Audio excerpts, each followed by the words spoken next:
You're watching BBC World News America. Now, as a symbol of everything that was wrong with President Obama, the Affordable Care Bill was always going to be one of the first targets in the sights of President Trump. But what about its replacement? Well, it seems we may have to wait a little bit longer. Republicans have been forced to delay their vote this evening.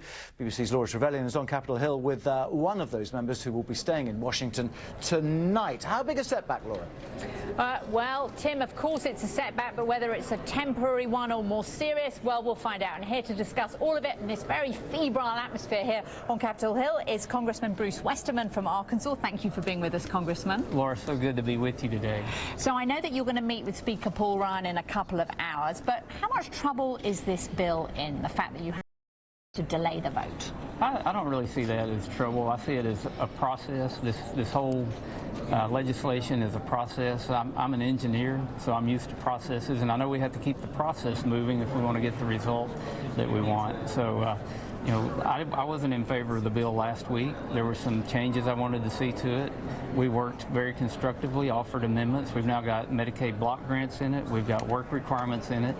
And that's enough for me to vote for this bill, to get it over to the Senate, where they can do a lot of work on the bill. Right, so enough for you, but it seems like there are two problems, aren't there? Your much more conservative colleagues are really concerned. Do you see any of them coming on board when basically they want to get rid of what they see as a huge entitlement of health insurance? I don't think it's fair to say it's conservatives that have concerns. There are a lot of conservatives that are supporting this bill. There are conservatives that are members of the Freedom Caucus that have already said they're going to vote for this bill because they understand the importance of keeping the process moving.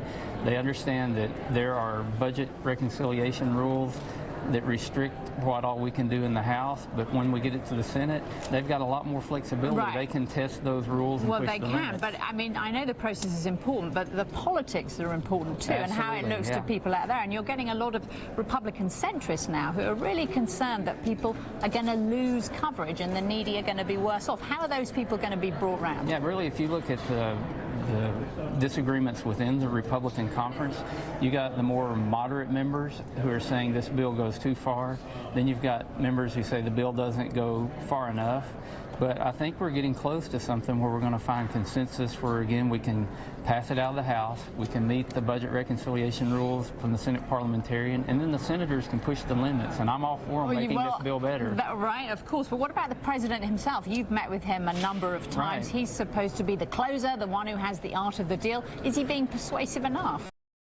He's being very persuasive. I was impressed with the meetings I've been in with the president. We went over last week to talk to him about block grants and work requirements, and he told us then he's 1,000%, 100% behind this bill.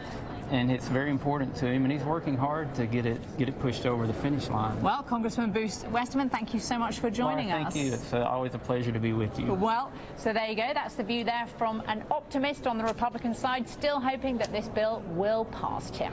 Laura, many thanks. Just to remind you, you can find much more about all the news, of course, on the website, plus to see what we're working on at any time. Make sure to check out the Facebook page as well. I'm Tim Wilcox. Thank you very much for watching.